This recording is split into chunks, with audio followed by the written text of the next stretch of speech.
ఇక నుంచి మనం అమ్మగారిని అమ్మాయి గారు అని పిలవాలి. ఎందుకంటే చెంచలమ్మ గారి తరపున తీర్పు చెప్పింది కదా! పెద్దమ్మగారు, చిన్నమ్మగారు అని పిలవాలి అని చెప్పేసి అంటుండగానే చెంచలమ్మ చాలా కోపంగా చూస్తూ ఉంటుంది. ఈలోపే ఆరతి తీసుకొని వచ్చి పక్కకు జరుగు అని చెప్పేసి చంటిని పక్కకు జరగమంటూ ఉంటుంది. ఇక ఆరతి తీసుకొని వచ్చి అమ్మ సింధూరా ఈరోజు నీకు ఆరతి ఇవ్వాలి. తీర్పు చెప్పావంట కదా! అందుకే ఎవ్వరి దిష్టి తగలకుండా అందరి దిష్టి పోవాలని ఆరతి ఇస్తున్నాను. నీకు ఆరతి ఇచ్చే అదృష్టం మాకు దక్కింది. ఊళ్ళో వాళ్ళతోని కూడా నువ్వు ఇలాగే ఆ హారతులు ఇప్పించుకోవాలమ్మా అని చెప్పేసి ఇక రేణుక, భవతి అయితే సింధూరని పొగడటం మొదలుపెట్టారు. ఆళ్ళు అలా పొగుడుతూ ఉంటే సింధూర అలా చూస్తూనే ఉంటుంది. ఇక చెంచలమ్మ మాత్రం చాలా కోపంగా ఉంటుంది. ఏం మాట్లాడకుండా. ఇక పొగిడిన కాడికి చాలు పక్కకు జరగండి వెళ్తాం లోనికి అని చెప్పేసి చెంచలమ్మ అయితే ఏం మాట్లాడాలనుకుంటా కోపంగా లోనికి వెళ్ళిపోతూ ఉంటుంది. అలా చెంచలమ్మని చూడగానే సింధూర ఇక కేశవ భయపడుతూ ఉంటారు. ఏంటి చందనంలో ఇంత మార్పు అని చెప్పేసి చూస్తూ ఉండగానే చెంచలమ్మ కోపంగా లోనికి వెళ్ళి కూర్చుంటుంది. ఇక అందరూ లోనికి వెళ్తారు. సింధూర కూడా వెళ్తూ ఉంటుంది. సింధూర మాత్రం చెంచలమ్మ సింధూర ఇచ్చిన తీర్పును గుర్తు చేసుకుంటూ ఉంటుంది. నీకు పెళ్లి చేసుకునే అధికారం ఉంది. ఎవరు నీ ఇష్టాన్ని అయిష్టంగా మార్చలేరు అని చెప్తూ ఉంటుంది. ఆ తీర్పును చూసి అందరు జేజేలు కొడతారు.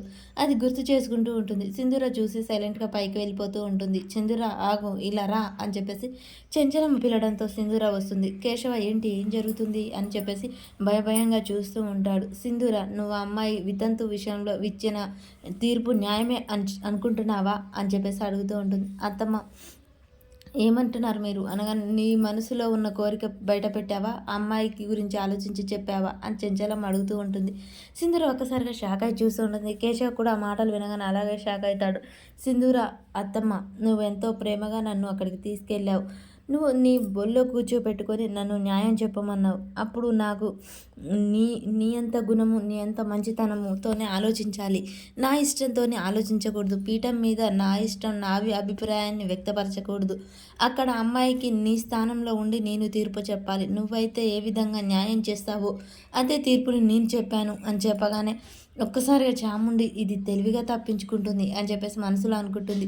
ఇక సింధూర చూడత్తమ్మ నేను అమ్మాయికి జరగాల్సిన న్యాయమే చెప్పాను. ఇక అమ్మాయి అక్కడ పెళ్లి కోరుకుంటుంది. అందుకని దాని గురించి న్యాయం చెప్పాల్సి వచ్చింది అనగానే అమ్మాయికి విషయం వదిలిపెట్టు. సరే అమ్మాయి విషయంలో నువ్వు చేసింది తప్పు కాదు. మరి నీ మనసులో మాట ఏంటి ఇప్పుడు నేను అడుగుతున్నాను చెప్పు.